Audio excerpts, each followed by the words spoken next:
Bom dia, nós somos historiadores e o assunto de hoje é Renascimento Cultural.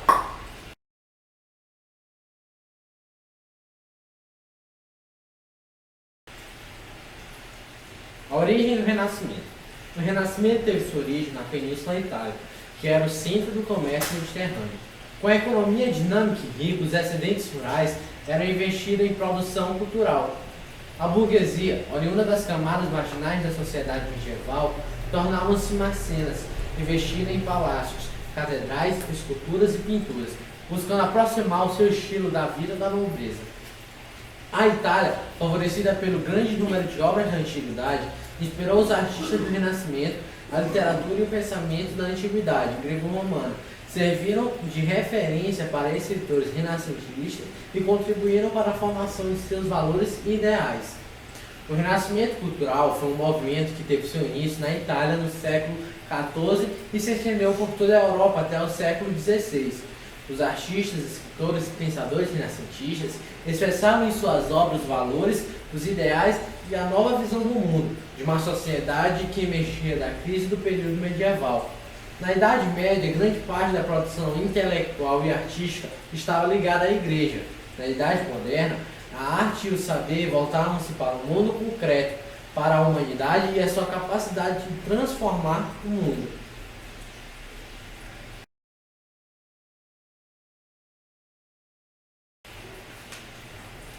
Os renascentistas rejeitavam os valores feudais ao ponto de considerar o período medieval como a Idade das Trevas, e por isso a época obscura seria abolida por um renascimento cultural. Assim, opunha-se o teocentrismo ao misticismo, ao geocentrismo e ao coletivismo. O traço marcante do renascentismo era o racionalismo, baseado na convicção de que tudo se podia explicar pela razão e pela observação da natureza, na tentativa de compreender o universo de forma calculada e matemática. O elemento central foi o humanismo, no sentido de valorizar o ser humano, considerado a obra perfeita de Cristo. Daí surge o antropocentrismo renascentista, ou seja, a ideia do homem como centro das preocupações intelectuais e artísticas.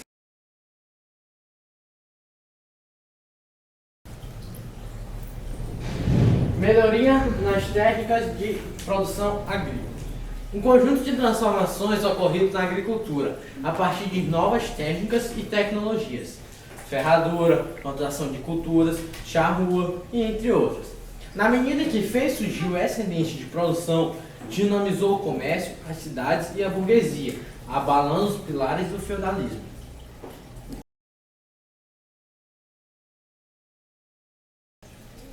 Nascimento da burguesia. Na Europa também ocorreu alguns fatores internos que ocasionaram a expansão do comércio.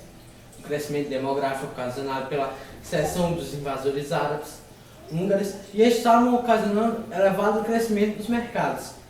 Esse grande aumento populacional refletiu de forma negativa nos feudos, pois a sua produção era de subsistência.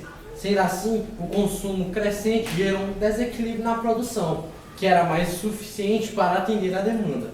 Com toda essa crise, os habitantes do feudo começaram a abandonar as suas terras em busca de outras alternativas de trabalho. Alguns indivíduos optaram pelo comércio ambulante, iniciando as atividades comerciais, que com o passar do tempo se transforma na burguesia. Nesse período surgiram as feiras comerciais, onde acontecem os encontros entre os comerciantes que vendem e que compram mercadorias. O horário das trocas do mercado era marcado com antecedência e o local era fixo. Essas feiras foram muito importantes para a propagação do comércio na Baixa Idade Média.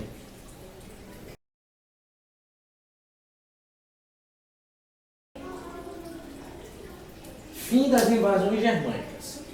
A desordem política e a disseminação do cristianismo foram dois fatores que, somados às invasões bárbaras, foram responsáveis pela crise do Império Romano.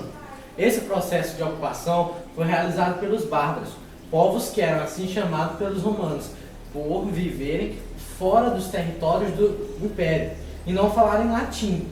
Foi com a introdução das tradições dos bárbaros, também chamados de germânicos, que o mundo feudal ganhou suas primeiras feições. O processo da invasão bárbara foi de grande importância para que o Império Romano e seu conjunto de valores e tradições passassem por um processo de junção com a cultura germânica. Desta maneira, a Idade Média, além de ser inaugurada pelo estabelecimento dos reinos bárbaros, também ficou marcada pela mistura de introduções e costumes de origens romanas e germânicas.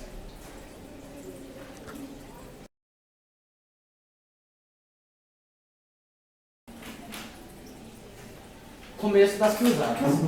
A primeira cruzada foi proclamada em 1095 pelo Papa Urbano II e teve uma importante motivação da natureza religiosa: a reconquista da cidade de Jerusalém pelos cristãos. Desde 1076, os muçulmanos haviam conquistado a cidade sagrada e, por meio de proteção militar, dificultavam a peregrinação dos cristãos que queriam conhecer um dos mais importantes locais por onde Jesus Cristo passou.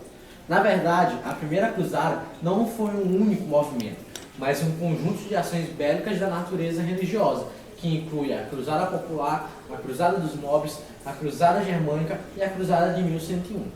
A primeira cruzada representou um marco na mentalidade nas relações de cristãos ocidentais. Cristãos orientais e muçulmanos, apesar de suas conquistas terem eventualmente sido completamente perdidas, também foi o início da expansão do Ocidente, que juntamente com a reconquista da Península Ibérica, resultou na aventura dos descobrimentos e no imperialismo ocidental. Em 1095, na cidade de Clermont, durante um concílio, Urbano II fez um discurso chamado de Os Reis e Príncipes Católicos, para que unissem suas forças contra a presença dos infiéis, os muçulmanos, na cidade de Jerusalém. Aderindo ao apoio dos nobres europeus, a primeira cruzada partiu em 1096, utilizando cruzes vermelhas que indicavam a motivação religiosa do conflito.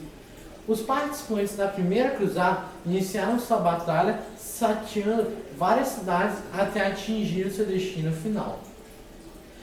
Contanto com sérias dificuldades para prosseguir a jornada, as cruzadas passaram por inúmeras privações. Alguns chegaram a beber a própria urina e o sangue de animais devido à falta de água potável. Em 1097, um contingente de 10 mil pessoas estava em Constantinopla, pronta para o avanço até Jerusalém. Divididos em pequenos exércitos, os cruzados conquistaram as cidades de Nicéia e Antioquia. Logo depois, os exércitos avançaram sobre Jerusalém e provocaram um grande massacre contra os muçulmanos que ali habitavam. Depois da conquista, Godofredo de Bouillon foi eleito chefe do reino de Jerusalém. Após sua morte em 1100, foi sucedido a seu irmão, Balduíno de Bolonha.